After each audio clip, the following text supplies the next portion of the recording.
Welkom in my Afrikaanse klas. Graad 12, ons is besig met Hanna Hoekom en ons gaan begin by hoofstuk 9. En ons fokus net op die inhoud van hierdie volgende paar hoofstukke. Die titel is die koms van die Queen. Nou, dit verwys in die eerste plek na Gavin, wat Hanna se pa is. Hanna word 15, dis die oggend van haar verjaarsdag, almal kom sing vir haar, selfs Jan sing saam, daar's baie geskenke, hulle bring vir haar ontbyt, en sy's regtig so verras met almal se bydraes. Margot besluit op die ou end, nadat almal nou die geskenke oopgemaak het, kry sy 'n grimeerstelletjie en sy kry allerlei interessante geskenke. En dan besluit Margot om in die reën te gaan draf. Nou, julle moet nou die prentjie van Margot inkry. Sy is verskriklik netjies, mooi lyfie, mooi pakkie wat sy aan het om mee te gaan draf, maar dit hou net 10 minute, dan sy terug. Margot drink net vitamienpille.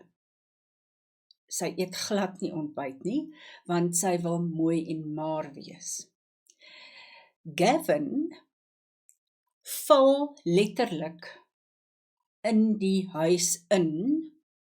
Hanna was baie verlig dat hy nie die vorige aand al gekom het nie. En hier kom die man letterlik aangekruip en hy is vol modder. He's full of mud. Sy motor het in die modder vasgeval, so hy moes verder stap. Nou kan julle vir julle indink, dit in sigself is nou al 'n bietjie van 'n krisis. Hanna is skaam vir haar pa, soos wat ons nou al 'n paar keer vir mekaar gesê het. Maar Sharon kan nie verstaan hoekom Hanna vir haar pa skaam is nie, want hy is so 'n lekker mens.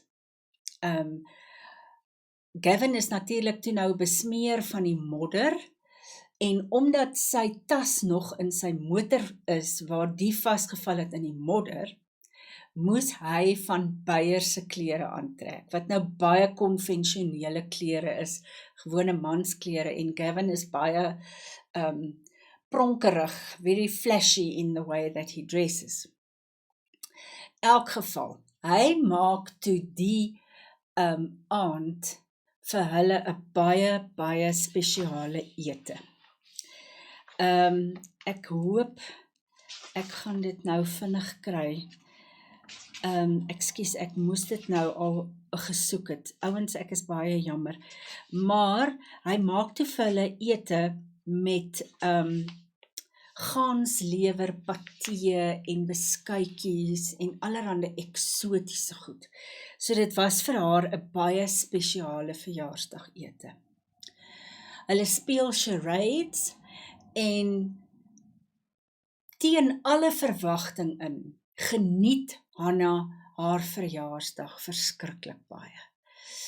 En om te dink, sy het so opgesien daarteen, dat haar pa moet kom en deel wees van hulle gesin. Goed, hoofstuk 10, se titel is Die lewe is 'n verhoog. Life is a stage. Hanna se lewe is so interessant, haar eie lewe is so interessant, dat sy begin om van Fabienne te vergeet. Die nodigheid om te ontsnap aan haar eie lewe raak al hoe minder. So the need to escape her own existence becomes less and less. So she leaves Fabienne. Fabienne doesn't feature so often in her life anymore.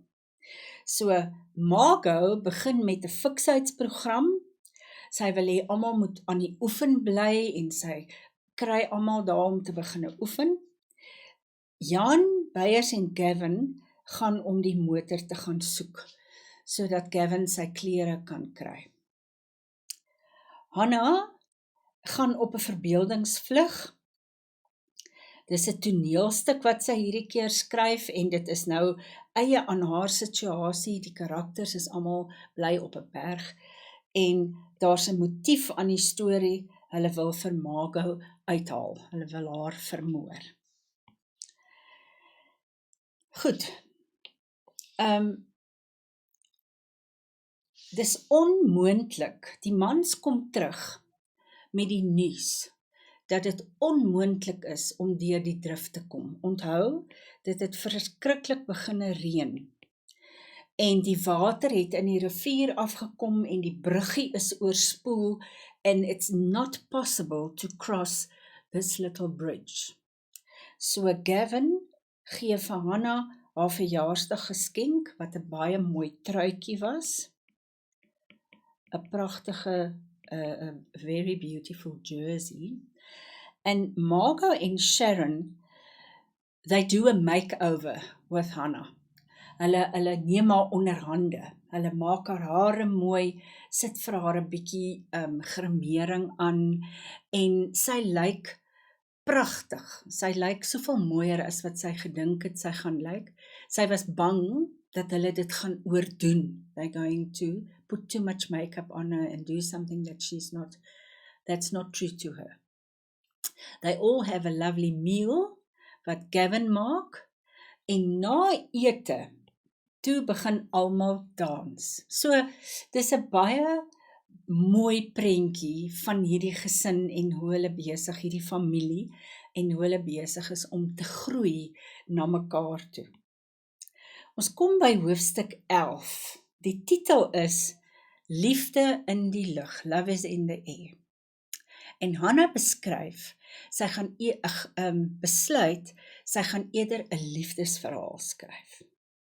So sy het nou al 'n speurverhaal geskryf, sy het al 'n sielkundige thriller geskryf, sy het al 'n gedig geskryf, sy het 'n reisverhaal probeer skryf en nou probeer sy 'n liefdesverhaal skryf. Nie dat sy die ervaring het nie, because she's never been in love, but again she decides you only need your imagination. En sy skep 'n verhaal waar Jan, Fabienne en Anna in karakters is. So hier het ons die Jan karakter, daar's Fabienne, en Anna is natuurlik Hannah. So kom ons kyk waarheen dit ons lei.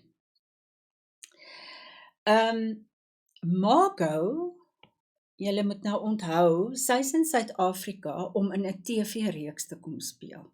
En sy moet op 'n spesifieke tyd moet sy terug in Johannesburg wees, want dan begin hulle hierdie storie skiet.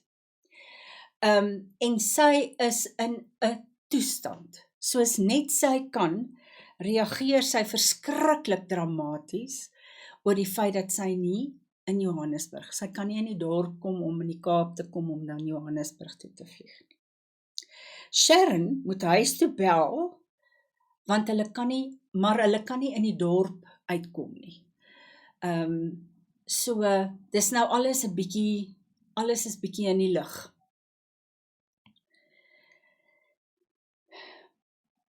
Dis so 'n snaakse moment in die storie. Mana, koelkop, besluit, sy weet nie hoe lank hulle nou nog op hierdie berg gaan moet bly nie. So, vir die res van die tyd wat hulle daar gaan wees, gaan die gesin net sop eet. She's only going to make soup because she does not know how long they're going to have to stay and will the groceries and the fresh fruit and the vegetables, will it be enough and will it last? So, jy kan nou dink, 'n klomp tieners, was jy nou vir hulle vra om net sop te eet vir die volgende paar dae, ek dink nie dit het goed afgegaan nie. Gavin sê, om 'n konsert te hou, is die antwoord. To have a concert, life is the stage. Dis die antwoord om almal se gemoedere 'n bietjie op te vrolik. He just wants to improve the atmosphere. So he says, To have a concert is the answer. And he promises that the best item will win a prize. So die beste item gaan 'n prys wen. Jammer, daar's 'n tikfout. Op die manier probeer hy ook vir Margot uit die kamer kry, want die arme Margot sit en bekommer haar in die kamer. So hy probeer alles in sy vermoë doen om vir Margot ook in 'n beter situasie of 'n beter gemoedstoestand te kry. Nou Fabienne en Anna se storie. Anna word beseer deur Fabienne en terwyl Jan vir Anna oppas, ontmoet Fabienne iemand anders. So die liefdesdriehoek van Jan en Fabienne en Anna, waar hierdie twee geïnteresseerd was in mekaar, kry Anna seer en dan terwyl Jan na Anna kyk, begin hulle oogies maak vir mekaar en Fabienne kry iemand anders om in belang te stel. Goed, hoofstuk 12. Die vraag is, wat van 'n ongelukkige einde? Nou onthou, Hollywood always wants to have a happy ending. Alright? En nou vra sy die vraag, hoekom kan ons nie 'n slag 'n ongelukkige einde nie? Margot is glad nie lus vir hierdie konserthou idee nie, want dis 'n bietjie benede haar. Sy kom van Los Angeles af en sy is beter gewoond. Omdat sy nie wil saamspeel nie, bikker sy en Gavin. Nou dis 'n nuwe woord vir julle. Bikker. It means they had a little bit of words. Hulle het so bietjie beklei met mekaar. Gavin wou haar graag uittrek uit die kamer uit en kry om saam te wees en sy wil nie deel wees daarvan nie. But eventually they get to the point where they make peace. Goed, so nou gaan hulle konsert hou. Dis nou die program. Thibaut en Amos begin hulle eerste item, hulle maak musiek. Goed, dan sing Mana en Beyers, sing twee oudtydse liedjies. Ek vra om verskoning julle. Oudtydse liedjies. So they sing very old-fashioned songs, coming out of the era of the Briels. Now that was, if you ever have nothing to do and you want to quickly just find out what the Briels sound like, it is scary. I'm not going to try, but it's really funny and scary at the same time. Beyers has got this ability to he will talk like Nelson Mandela, or he will sing like Jim Reeves, and then he did that, and then they had to guess which personality or which persona he was trying to portray. And then Jan and Sharon sang a song. Now, Fabienne's story again. Anna stuur vir Jan weg. So Anna says to Jan, he must go, and then he gets married to Fabienne. Remember, this is now Hannah's story. Years later, Fabienne is diagnosed with a terrible illness, and then eventually Jan and Anna decide that they are also not right to be a couple. So you can see this girl has got this amazing imagination.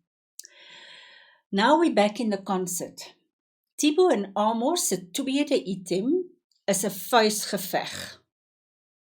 Op die ou end, sorry, it's not a fist fight, but it ends up in a fist fight, and they are sent to their room. They must time out, they must cool off. Hannah sit 'n gedig bymekaar, so she composes a poem. And then Margot comes and she dances and she does a little play that's actually very good and very professional. And eventually she wins the prize. So everybody decides that her item was the best one. Goed, dit is tot aan die einde van hoofstuk 12. Ek hoop, daar's nog 'n paar van die legkaartstukke wat bymekaar kom. Tot ek julle weer sien.